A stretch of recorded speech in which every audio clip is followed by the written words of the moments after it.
지난주에 우리가 룻기를 봤었는데 이 룻기는 4장의 구약에서 짧은 책이지요. 그렇지만 이 4장은 우리에게 큰 교훈을 주며 또 그 큰 사랑이 사람을 어떻게 변화시키고 그 한 마을의 공동체를 어떻게 변화시키는지를 가장 확실하게 보여주고 또 사랑의 힘이 어떤 작용을 하는지를 가장 확실하게 보여주는 책입니다. 우리는 이 룻기가 사사기에 나온다면 또 교훈이 있죠. 이 성경을 편집했던 편집자가 사사기 시대의 이 어두운 측면 가운데에 한 장 넘기니까 이 룻기를 통한 그 따뜻한 각자 자기 소견에 오른 대로 이 혼동스러운 그 사회지만 하나님의 말씀을 중심으로 움직이려는 그 공동체가 있었고 더 놀라운 건 하나님께서 그 믿음을 가진 자에게 순종을 요구하시고 순종이 동반된 자에게 축복을 주신 줄 믿습니다. 예, 우리에게 믿음이 있다면 그 믿음을 끝나는 것이 아니라 그것은 반드시 그 말씀 가운데 살아가는 실천적인 순종을 요구하고요. 복은 어디서 올까요? 그 순종이 믿음 가운데 동반됐을 때에 하나님께서 복을 주시고 기적을 베풀어 주시고 은혜 가운데 있는 줄 믿습니다. 이걸 본다면 굉장히 놀라운 책이 이 룻기 책이고 그리고 이 냉랭한 그 시대 가운데 아주 따뜻한 사랑이 흐르는 거죠. 오늘 우리가 4장을 읽었지만 지난주에 우리가 2장을 읽고 1장을 살펴보았을 때에 이 룻과 나오미 두 여인은 어떤 여인이었습니까? 남편도 죽고 아들도 죽어버리는 가장 비참한 여인, 거기다가 아무것도 없었어요. 그래서 이 아주 가련한 여인이 되어서 베들레헴으로 돌아왔는데 하나님께서 돌아온 자에게 큰 회복을 부어주시는 줄 믿습니다. 성경은 계속 오라 돌아오라 이게 슈브라 그랬잖아요. 하나님은 어느 누구를 막론하고 네가 크니 작은 이게 중요한 게 아니라 돌아온 자에게 나오미가 돌아오기를 결심하고 돌아왔을 때에 하나님께서 그에게 베푸신 은혜 또 그에게 또 다른 사람들이 베풀었던 이 은혜 이 헤세드죠. 이 은혜가 어떻게 흘러가서 한 사람과 한 가정과 한 공동체를 변화시키는지 그리고 1장에 아주 불행한 그 여인이 오늘 우리가 4장 마지막을 읽었지만 모든 것이 채워졌어요. 그래서 나오미가 내가 나갈 때에는 엘리멜렉 남편과 나갈 때에는 풍족하게 나갔는데 돌아올 때는 하나님이 나를 비워서 돌아오겠다. 그래서 1장에서는 그 불평밖에 없었는데 나오미가 점점 바뀌면서 4장에 와서는 어떻습니까? 보아스가 룻을 맞아야 아내로 삼으니까 어떤 생계 걱정하지 않아도 되고 또 이 룻이 아들을 낳으니까 이제 그 가정에 희망이 보이고 그래서 없었던 1장의 그 룻과 나오미가 4장에서 어떻습니까? 채워지는 놀라운 그 은혜가 있어서 가장 불행한 여인이 가장 행복한 여인이 될 줄 믿습니다. 소외되고 사회적인 약자가 가장 중심에 들어가서 많은 사람의 부러움을 받는 제가 단에서 이런 말 써도 될지 모르겠지만 이 룻과 이 나오미가 이 룻이 예수 그리스도의 그 족보에 올라가는 데 의해서 명문 가정이 되었어요. 명문 가정을 넘어서 왕가의 가정이 되었어요. 가문이 되었어요. 얼마나 놀랐습니까? 이 1장의 이 룻이 4장의 룻이 이렇게 될 수 있다는 것 누구나 상상했겠습니까? 이것은 실망과 절망과 낙심 가운데 있는 모든 사람들이 이 룻기를 읽었을 때에 그 하나님께서 우리 헤세드 돌보시고 보살피시고 은혜 주시는 줄 믿습니다. 예, 이 룻기 1장의 그 여인이 4장의 룻이 될 수 있었던 것은 무엇 때문인가? 이 엄청난 변화가 되었는데 집에 돌아가셔서 찬찬하게 한번 읽어보시기 바랍니다. 읽어볼수록 거기에서 나오는 여러 가지 교훈들이 참 많아요. 이 엄청난 변화를 가능하게 했던 것은 물론 하나님의 크신 은혜였습니다. 하나님의 은혜 가운데 거하시길 축복합니다. 예, 그런데 하나님의 은혜에 대한 이야기는 룻기가 아니어도 다른 성경책에 많이 나와 있어요. 다 하나님의 은혜로 변화받고 은혜로 또 행복해지고 이런 이야기들이 많이 있지 않습니까? 그런데 이 룻기서는 다른 좀 특별하다는 거예요. 하나님의 은혜가 있었지만 거기에 또한 이 불행한 여인들이 행복한 여인으로 부러움을 받을 수 있는 여인으로 변화될 수 있었던 것은 지난주에도 말씀드렸지만 베들레헴 공동체의 사랑의 언어였다는 겁니다. 그 공동체의 그 받아들임이었다는 겁니다. 내가 누군가에게 받아들여지고 내가 누군가의 인정을 받는다는 것은 굉장히 크죠. 모함 여인이었고 아무것도 가진 없이 갑으로 빈털터리로, 다시 말하면 이 거짓골로 해서 그 동네에 돌아왔을 때 얼마나 할 말들이 많았겠습니까? 그래, 잘됐다. 혼자 살겠다고 갔더니 저렇게 돌아오네. 이렇게 할 말이 많이 있겠지만 그들은 그렇게 하지 않았어요. 그래서 이 나오미가 나를 이제 나오미라 부르지 말고 기쁨이라 부르지 말고, 나는 원래 우리 아버지가 너는 기쁨이다, 너는 즐거움이다, 너는 사랑스럽다 해서 나오미라고 이름을 지어주었지만, 나는 이제 내 신세가 그런 신세가 아니야. 나를 마라라 불러라. 마라. 이게 쓴맛, 나 인생이 쓰다. 이렇게 했지만 그 동네 여인들이 어느 누가 마라라고 불렀다고 했습니까? 안 했다고 했습니까? 그런 말이 전혀 나오지 않아요. 그래서 그 여인을 그 과부들을 받아줄 뿐만 아니라 그들을 품에 안아줄 뿐만 아니라, 그리고 여러 가지 할 이야기들이 많음에도 불구하고 좋은 이야기, 좋은 말만 했습니다. 그래서 소문이 흘러가죠. 그리고 상대방에 대해서 험담하지 않았어요. 우리가 이 상대방에 대해서 말을 할 때 참 재미가 있죠. 근데 잠언 18장 8절의 말씀을 보면 이렇습니다. 남의 말을 하기를 즐기는 자의 말은 별식과 같아서 뱃속 깊은 데로 내려가느니라. 남의 말을 할 때는 이게 별식을 먹는 것처럼 너무 맛있어서 또 하고 하는데, 그것이 뱃속 깊이 내려가면 결국은 자기 영혼을 망치려는 독처럼 쌓인다는 겁니다. 험담이 아니라 좋은 말, 좋은 소문을 내시기 축복합니다. 아멘. 혹시 안 좋은 소문이 왔어요. 그럼 어떻게 할까요? 따라해주세요. 내가 그 소문의 마지막이다. 마지막이다. 꿀꺽 삼키셔야 돼요. 봐라. 니만 알고 있으라. 그리고 말을 하면 어떻게 될까요? 다 돕니다. 제가 교회에서 오래 해봤잖아요. 저도 병신도 많이 오래 해봤잖아요. 계속 그 말이에요. 그래서 말이 딱 들려왔으면 꿀꺽 삼키고, 하나님 저기 여기는 잘 모릅니다. 안 받습니다. 모릅니다. 저희 입술에 파수꾼을 세우시고 입술의 문을 잠궈 주십시오. 그래야 내 영혼을 지키고 이 독이 안 쌓인다는 거예요. 그래서 이 그 공동체가 그 소녀들이 같이 이삭 줄 때에, 그리고 소년들이 그 이삭을 떨어뜨리면서 보아스가 비밀리에 명령하잖아요. 그 룻이 이삭을 더 많이 줄 수 있도록 일부러 이삭을 떨어뜨려라. 그리고 그 소녀를 책망하지 말고 그 소녀를 꾸짖지 마라. 김혜자 씨가 쓴 책이 있어요. 꽃으로도 때리지 마라. 너무너무 불쌍하고 가련한데 그 말 한마디가 얼마나 크겠습니까? 이 보아스가 너 죽게 하는데 절대 때리지 말고, 절대 꾸짖지 말고, 책망하지 말고 말하라. 너그러이 대해줘라. 이 헤세드를 베푸는 거야, 헤세드. 그리고는 이 여인에게 뭐라 그럽니까? 여호와께 돌아온 너에게, 하나님의 날개 아래 보호받는 너에게 온전한 삶 주시기를 원하노라.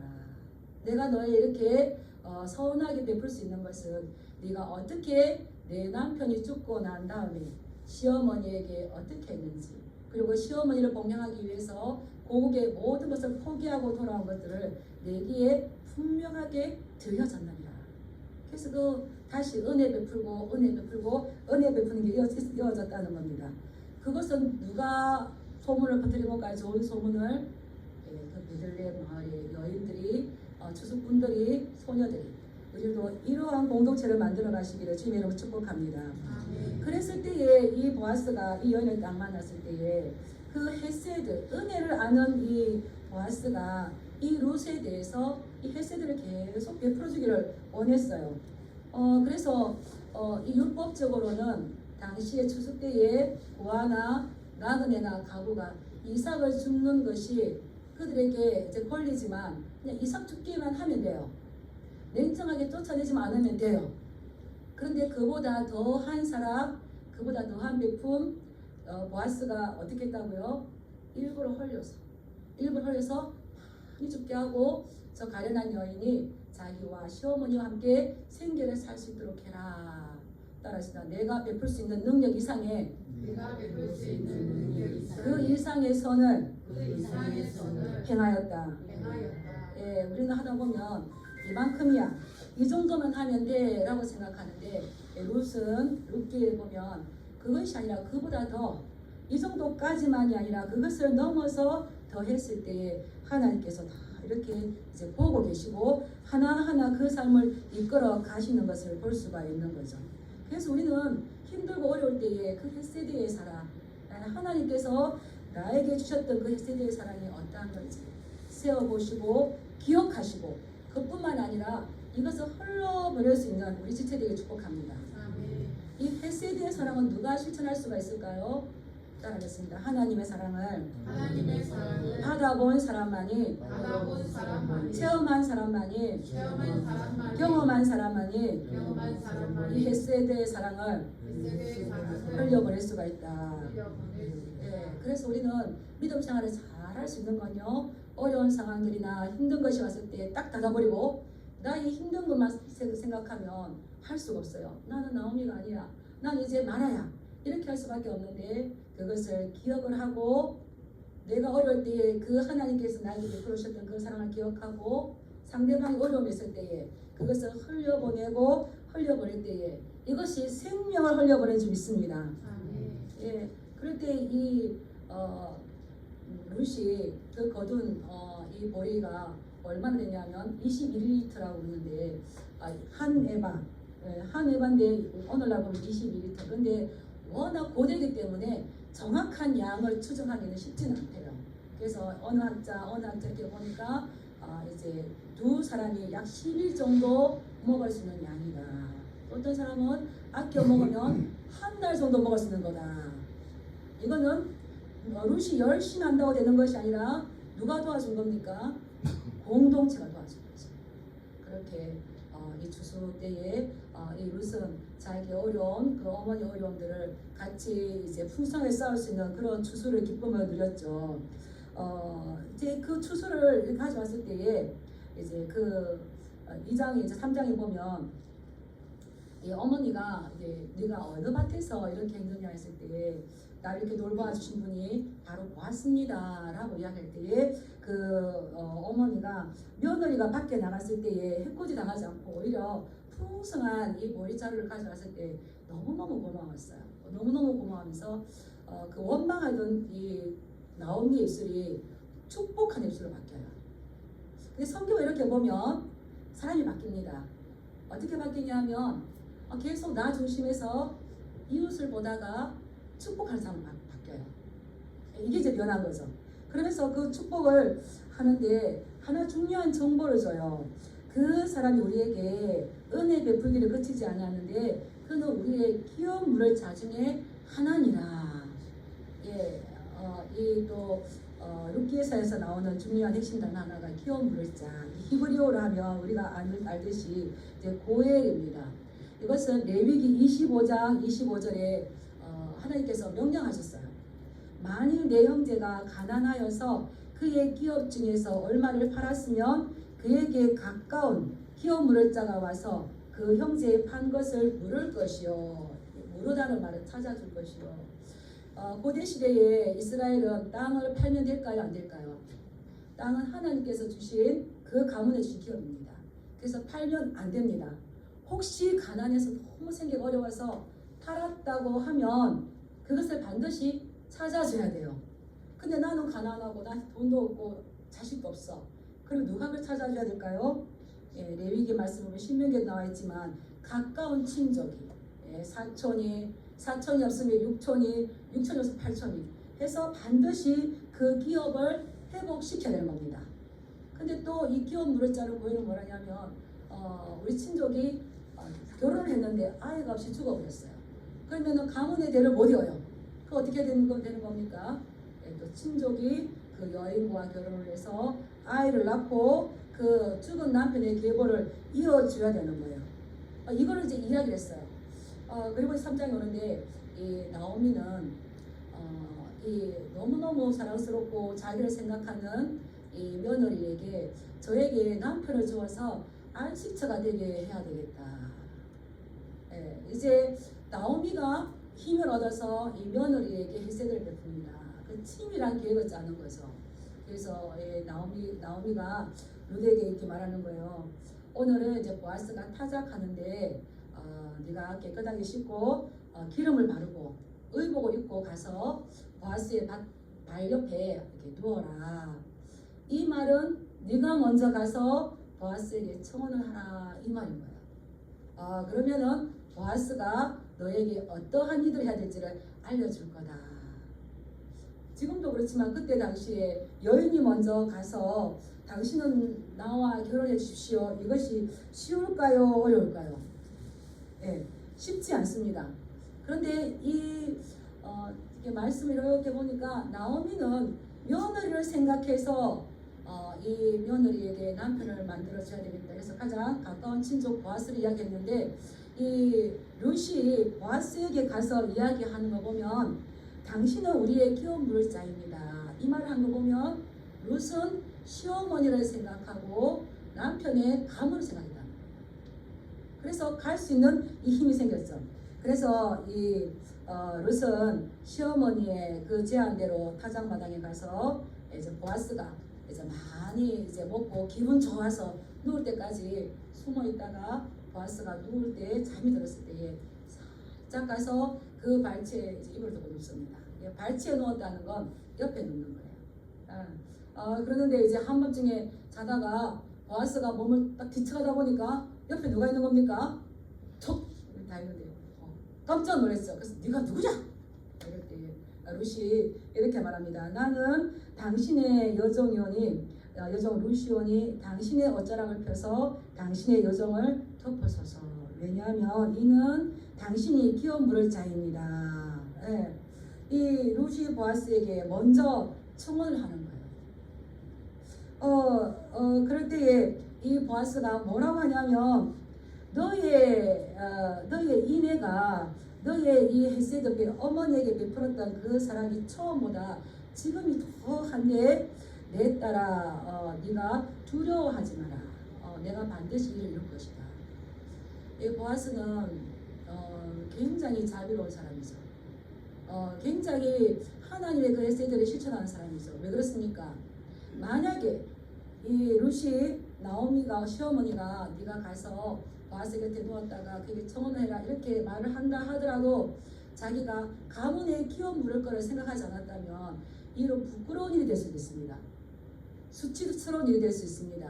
특히 여자가 타작마당에 남자한테 가서 옆에 누웠다는 것은 어떤 면에서는 부도덕한 여인이 될 수가 있습니다. 그런데 그 마음을 여기까지 오기까지 이 룻의 마음이 어땠을까? 얼마나 두려웠을까? 그렇지만 그가 이 용기를 내어서 했던 이것을 보아스는 굉장히 감싸주는 거죠. 말로 위로해주는 거죠. 그래서 내 딸아 여호와께서 내게 복 주시기를 원하노라. 그리고 또 너는 두려워하지 말아라. 내가 이것을 너에게 실행하여서 너의 기름 물을 자가 될 것이다. 그렇게 이야기했는데 이 기름 물을 자가 된다는 것은 그 땅을 사서 빚을 갚아줘서 그에게 돌려준다는 건 따라서 막대한 재산적인 손실이 있는 것이다. 나의 것이 허비되는 손실이 있는 것이다. 손해가 보는 거죠. 손해가 보는데 이 베풀지 않아도 이거는 말씀하셨지만 이거는 또 내가 안 해도 되는 겁니다. 그런데 조금 안 했다가는 사회적으로 나쁜 사람이 되겠죠.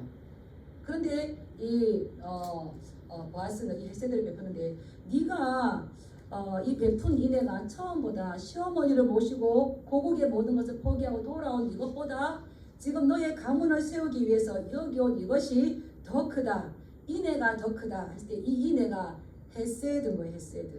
그래서 우리 헤세드가 뭐냐면 강한 사람이 약한 사람을 향해서 베푸는 실천적인 사랑이라는 겁니다. 한번 따라해주시다. 강한 자가 약한 자에게 베푸는 실천적인 사랑이다. 그뿐만 아니라 그보다 더하는 것. 사랑을 베풀지 않아도 되는데 솔선수범하여서 그 이상을 베푸는 거다. 그래서 여기까지만 아니라 그 정도면 충분해가 아니라 그보다 더한 일. 더한 일. 억울하십니까? 성경은 우리에게 이것을 말하고 있습니다. 이것이 이제 하나님께서 그 백성들에게 베푸셨던 거죠. 우리가 감당해야 될 것보다 더한 사랑으로 우리를 받아주셨고, 우리를 품어주셨고, 우리를 돌봐주시는 그 사랑, 우리를 안아주시는 그 사랑, 그 사랑을 받고 그 사랑을 기억했을 때에 이 보아스가 룻을 안심시키면서 내가 네가 한 이 모든 것들을 실행할 것이다 라고 안심을 줬던 것처럼 그 이상의 사랑을 나가는 거죠. 저는 제가 이제 전도사를 했을 때 어떤 학생이 저에게 왔어요. 아빠한테 굉장히 야단을 맞았대요.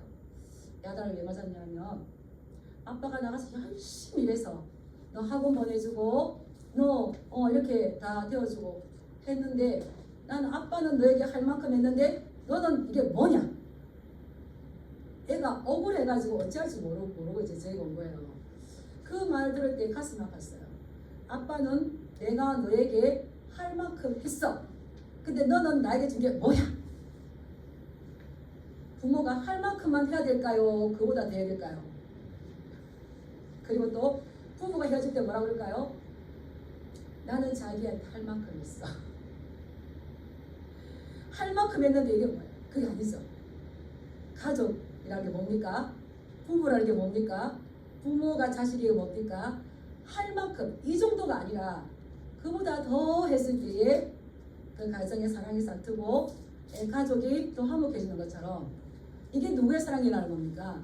하나님 아버지의 사랑이라는 거죠. 우리 부모가 서로 난 할 만큼 했어. 선 긋는 것이 아니라 위로해주고 받아주고 또 품어주고 따라하겠습니다. 그 사람의 편이 되어주자. 네, 우리 아주머니들 조심하셔야 돼요. 얼마나 저부터서 똑똑한지 막 이제 판단을 해요. 그 지적을 해요. 네, 우리 남자 성도님들 지적받으니까 힘이 나던가요? 품어주니까 힘이 나던가요? 네, 제가 그래서 우리 남편을 핸드폰에 뭐라고 했냐면 남편 보니까 남의 편이더라고요. 그래서 가로 열고 내 편 가로 닫고 그래서 저는 핸드폰에 내 편을 했습니다. 왜 그렇습니까? 누구 세상 사람 알아주다고 주밖에 나의 마음이 알아주리요. 몰라요. 그런데 한 사람만이라도 내 마음을 알아줘서 나에게 사랑을 베풀어 준다면 살맛이 날까요? 나지 않을까요? 살맛이 나는 거죠. 이 보아스는 오늘날 심리학을 공부하지 않았는데도 이걸 너무 잘 알았어요. 왜 알았을까요? 하나님의 사랑을 경험하고 하나님의 사랑을 기억하고 또 우리 어머니 그 라합이 이방 여행에서 들어왔을 때에 얼마나 힘들었을까. 짠한 마음. 모르겠어요. 저는 이제 새 아이를 키우는 엄마이기도 하고 여자여서 그런지 보아스의 이 말 한마디에서 그 룻을 안심시킬 때에 그 보아스의 마음에 자기 어머니의 그 어려운 삶들을 비추는 것 같아요. 그 어머니 어려운 삶을 알기 때문에 그와 비슷한 이 룻에 대해서 이 헤세드 내가 그냥 가진 그 이상의 말과 실천적인 사랑으로 더 베풀 수 있는 힘이 어디서 나오겠습니까? 그 짠 하나님의 사랑을 알기 때문인 거죠. 그래서 이 룻에게 감동받은 이 사람이 이제 그 룻에게 베푸기를 원하는데 우리 3장 11절 말씀 한번 읽어보겠습니다. 넘어가셔서 3장 11절 같이 읽겠습니다. 시작. 내 딸아 두려워하지 말라. 내가 내 말한 대로 내게 다 행하리라. 네가 현숙한 여인인 줄을 나의 성읍 백성이 다 아느니라. 참 세심합니다. 혹시나 내가 부도덕한 여인으로 행실 나쁜 여인으로 오해받지 않을까 하는 그 마음까지 다 알고 내 딸아 두려워하지 말아라. 내가 네 말한 대로 다 행할 것인데 너는 현숙한 여자인 줄을 나의 성읍 백성이 어떻게 아느니라? 아느니라. 다 아느니라. 이 현숙한 여인이 어디 나옵니까? 잠언 31장에 나옵니다. 우리 한국 개혁 개정에는 사사기 뒤에 이 룻기가 나옵니다. 근데 유대인들의 히브리어 성경에는 잠언 뒤에 룻기가 나와요. 그리고 잠언 뒤에 31장의 마지막에 현숙한 여인에 대해 나오다가 룻기가 나와요. 그렇다면은 그 현숙한 여인에 대한 노래는 누구를 지금 노래했다는 겁니까? 루스. 그래서 우리는 현숙한 여인, 나중에 결혼해서 어떤 사람 되고 싶어요 하면 이제 아가씨들은 그이가 현숙한 여인이 되고 싶습니다. 근데 그 현숙한 여인은 룻과 같은 여인인데 이 룻은 헤세드를 알고 헤세드를 베풀 수 있는, 은혜를 알고 그 은혜를 베풀 수 있는 여인, 홀로 된 그 어머니를 혼자 곡으로 보내지 못하여서 그 어머니를 봉양하려고 따라오는, 내가 그만해도 되는데 그보다 더 하는 여인, 이것이 현숙한 여인이라는 것을 지금 이야기해주고 있는 거예요. 그래서 이 은혜를 알고, 은혜뿐만 아니라 따라서 은혜 위에 은혜를 베풀 줄 아는 여인, 우리가 이제 우리 세대가 이제 그것을 감당하게 되어야 될 것 같아요. 감당하실 축복합니다. 내가 이만큼이야가 아니라 조금 더 선을 넣어 조금 더 나아가면 얼마나 주의가 살만하겠습니까? 얼마나 생기가 돌겠습니까? 얼마나 사랑이 충만하겠습니까? 가정이나 우리가 있는 공동체 마찬가지죠. 그런데 한 가지 문제가 생겼습니다. 이제 룻도 보아스를 잘 알고 보아스도 룻을 잘 알아서, 그래 내가 너 말한 대로 너의 기업을 회복할 수 있도록 해주겠다라고 했는데, 우리 아까 읽었던 3장 12절 말씀 한번 읽어보겠습니다. 3장 12절 시작. 참으로 나는 기업을 물을 자이나 기업 물을 자로서 나보다 더 가까운 사람이 있으니. 13절. 이 밤에 여기서 머무르라. 아침에 그가 기업 물을 자의 책임을 내게 이행하려 하면 좋으니 그가 그 기업 물을 자의 책임을 행할 것이니라. 만일 그가 기업 물을 자의 책임을 내게 이행하기를 기뻐하지 아니하면 여호와께서 살아계심을 두고 맹세하노니 내가 기업 물을 자의 책임을 내게 이행하리라. 아침까지 누워 있을지니라 하느니라. 이 보아스가 너무 기쁜 소식이지만, 그러나 차근차근하게, 이 보아스도 친족이지만 더 가까운 친족이 있어서 우선권은 누구에게 가는 겁니까? 그 가까운 친족에게. 참 인격적으로 성숙하죠. 내가 그 지방의 유력자이고 룻이 나에게 왔으니까 내가 그걸 실행해도 되지만 법적인 절차를 하나하나 거쳐서 한다는 거예요. 그래서 그 기업 물을 자에게 내가 이야기해서 그 기업 물을 자가 물으면은 물으겠지만, 만약에 그가 하지 않는다면 내가 반드시 너와 너의 가문을 세워줄 거다, 이렇게 하고요. 보아스가 얼마나 신이 났든지 16절에 보면 성읍으로 빨리 들어가요. 새벽에 빨리 들어가요. 그러고는 이제 이 보아스도 기분이 났죠. 그래서 성문에 올라갔어요. 그 기업 물자 더 가까운 친족을 찾아야 되는데 하나님께서 개입하시는 거예요. 하나님께서 개입해서 성문에 올라갔을 때에 그 기업 물자가 지나갑니다. 지나갈 때에 이 보아스가 부르죠. 아무개야, 아무개씨야, 이리 와서 여기 좀 앉아라. 그리고 또 우리의 이 일에 증인이 될 장로 10명을 정해서 이렇게 세웁니다. 그러고는 이제 법적인 절차를 거치는 거죠. 이제 모압에서 돌아온 나오미가 있는데, 이제 그 여인이 밭을 팔려고 하는데, 네가 그 땅을 사서 그의 기업 물을 자의 책임을 감당해라. 감당하면 되겠지만 네가 하지 않는다면 그 다음은 나다, 이렇게 하는 거예요. 근데 이 기업 물을 자 이 아무개 씨가 생각해 보니까 그 나오미의 땅을 내가 돈을 주고 사서 가지고 있다가 그 나오미에 주면 일단 내 것이 되기 때문에 그 재산에 이익이 있을까요, 없을까요? 땅을 나한테 준다는데, 내가 사는데, 그리고 가지고 있다가 나오미가 주고, 그럼 그게 누구께 되는 겁니까? 내 것이 되는데, 그래서 그것을 가진다고 합니다. 보아스의 마음이 어떨까요? 이미 보아스는 룻에게 마음이 있는데, 그래서 이 보아스가 또 설명을 합니다. 네가 나오미에게서 그 밭을 살 때에 이제 그 죽은 자의 아내 모압 여인을 아내로 맞이하여서 그 자식을 낳아서 그의 가문의 이름을 세워줘야 된다, 이렇게 이제 이야기를 하니까 아무개 씨가 어때요? 그 땅을 사서 내 걸로 가지고 있다가 나오미가 이제 나이가 들었으니까 곧 이 땅가 죽겠지? 그러면은 그게 내 것이 될 건데, 그게 미망이 말론의 아내 모압 여인 룻과 결혼한대. 그 모압 여인은 굉장히 무시할 수 있는 그런 여인이고, 근데 그 여인과 결혼해서 아들을 낳았어요. 그러면은 이 내가 지금 가지고 있는 재산이 누구의 것이 되는 겁니까? 예, 나오미에게 산 것이 이제 룻을 맞이해서 낳았던 그 아들이 될 뿐만 아니라 혹시 그리고 다른 애를 안 낳았어. 그러면은 나의 모든 재산이 어떻게 되는 겁니까? 예, 이제 자기 것이 안 되는 거죠. 계산기를 두드려 보니까 이해 타산이 맞다 안 맞다? 손해가 더 많다 적다? 하나님의 말씀과는 상관이 없이 계산기를 두드려 보니까 이건 안 맞는 거예요. 그래서 뭐라고 했냐면 4장 6절에 보면 이것은 내 기업에 손해가 있을까여서 나는 못하겠노라. 그리고 자기의 신발을 벗어서 나는 이걸 정확하게 포기했다는 증거로 보아스에게 줍니다. 그래서 그의 이름은 뭐라고 기록되어 있습니까? 그래서 아무개시.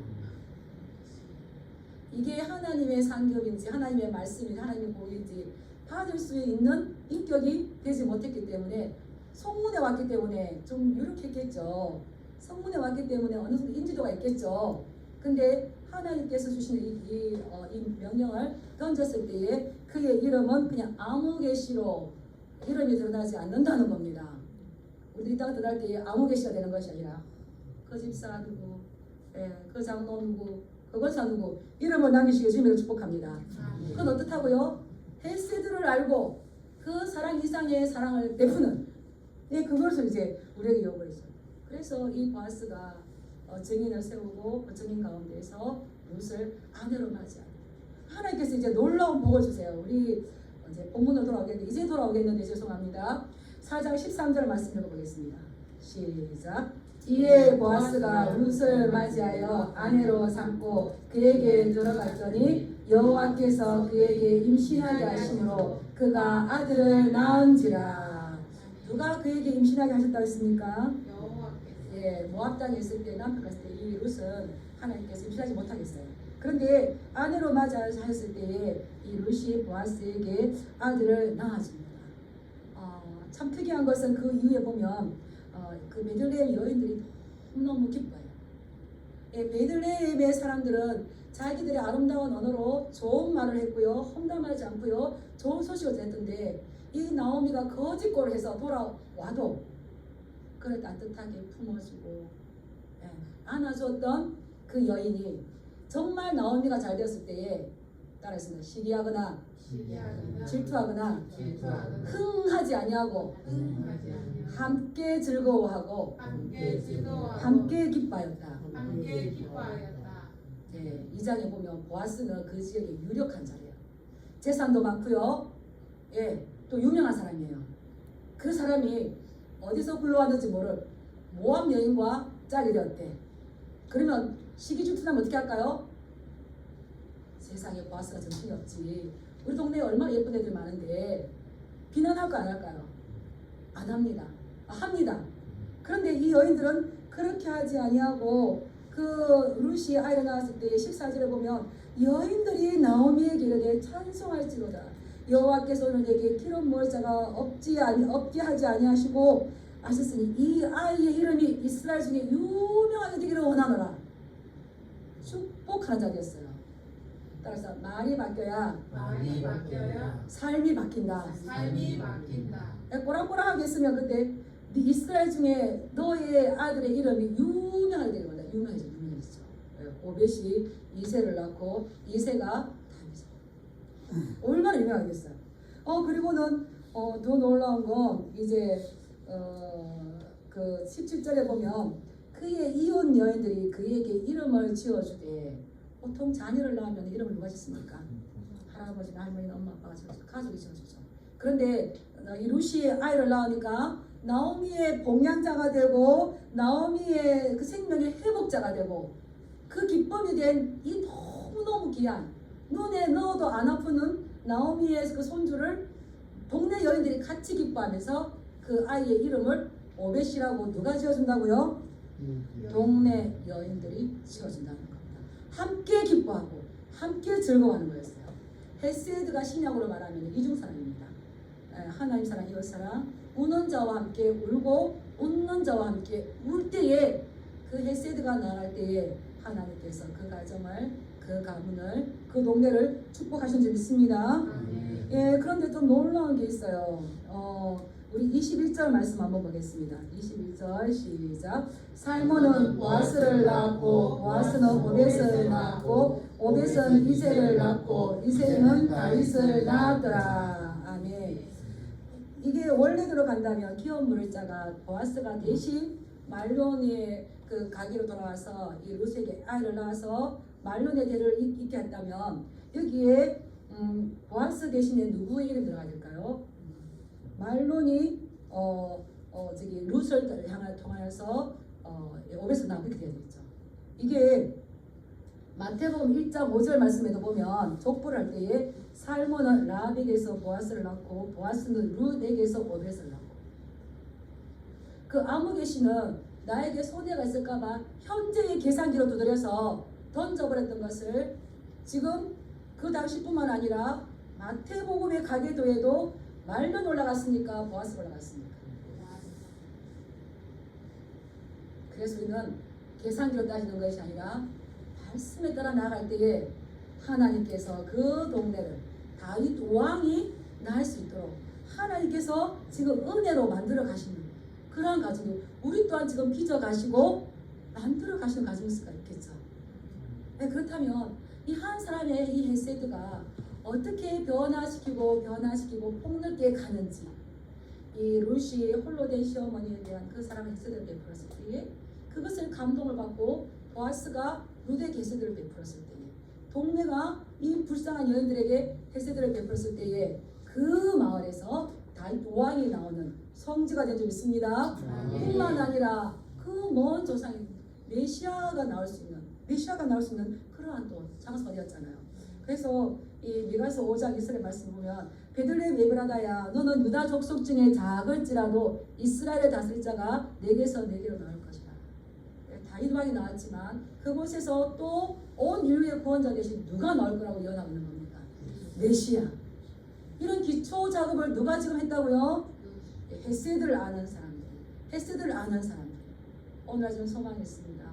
우리 예수 그리스도께서 우리의 기업 물자가 되어주시고 우리의 모든 죄의 짐을 다 사주시고 우리의 빚을 갚아주시고 그 은혜를 우리는 기억하시고 그 기억하는 것에 끝나는 것이 아니라 은혜 위에 은혜, 실천적인 사랑. 내가 그 은혜보다 더 한 걸음 나아가서 우리가 말이나 우리의 삶이나 사랑의 실천을 감당했을 때에 주님께서 보시고 아름다운 공동체로 아름다운 가정으로 아름다운 부부와 아름다운 부모 자식 간 될 수 있도록 이루어 가신 줄 믿습니다. 그러한 저와 되게 주님으로 축복합니다. 네, 기도하겠습니다.